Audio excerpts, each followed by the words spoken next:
babae. Ang istorya nagsugod sa usa ka subano nga lalaki nga nagpuyo sa bukid sa silangan o usa ka subana nga babae nga nagpuyo sa bukid sa kasadpan. Bisan pa sa kalayo sa ilang pinay-anan, nagtagbo sila sa usa ka suba nga nagtugtog sa duha ka bukid.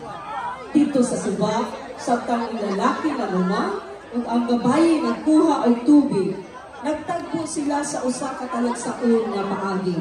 Nahimo silang interesado sa usag-usa o kaduha-duha ang ilang panag-abot kay dito po nila nakita ang ilang mga kauban sa tribo nga nagtapok para sa usa ka ritual nga pangandam sa daiso.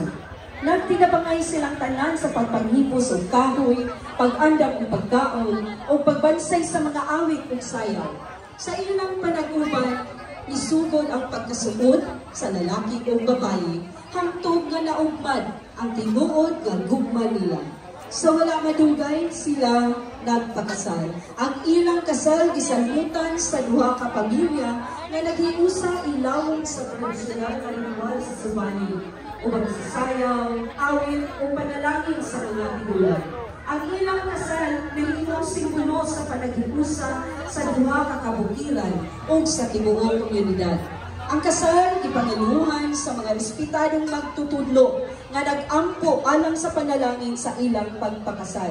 Ngadto sa katapusan sa seremonya, nagpasalamat silang duha sa Ginoo o nagsumpa sa pag-atiman sa usang-usa. Pagkahuman sa ilang kasal, ang magtiayon nagdesisyon sa paghatag o kinabuhi sa ilang anak na lalaki nga ginhangpan nila o ginhingnan nga daiso. Daiso, nahimong simbolo sa ilang hugma, nagdala o kusog sa ilang relasyon. Sa iyang pagkabata, nagdula siya sa palibot sa mga pamilya o mga higala, puno sa kalipay o kinabuhi. Sa paglabay sa panahon, nagpadayon ang istorya sa magtiayon o daiso, isip usa ka batugan nga sinyales sa gugma o tradisyon sa subanin nga kultura.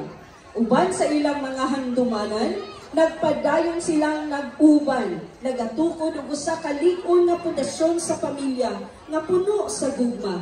Kini nga sigulanon nagpakita nga bisan lahi-lahi ang dapit, kultura o pamilya, ang gugma o respeto makapahiusa sa katawhan sama sa mga tawo sa Lopez Haina nga nagtinabangay o naghiusa alang sa kalambuan sa ilang lugar. Ang Daisog Festival, di lamang kasaulugan sa kultura, apan usa-usab ka pahinumdom nga ang panaghiusa o gugma maoy gahom nga makalabang bisan pa sa kalayo o kalainan.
Thank you.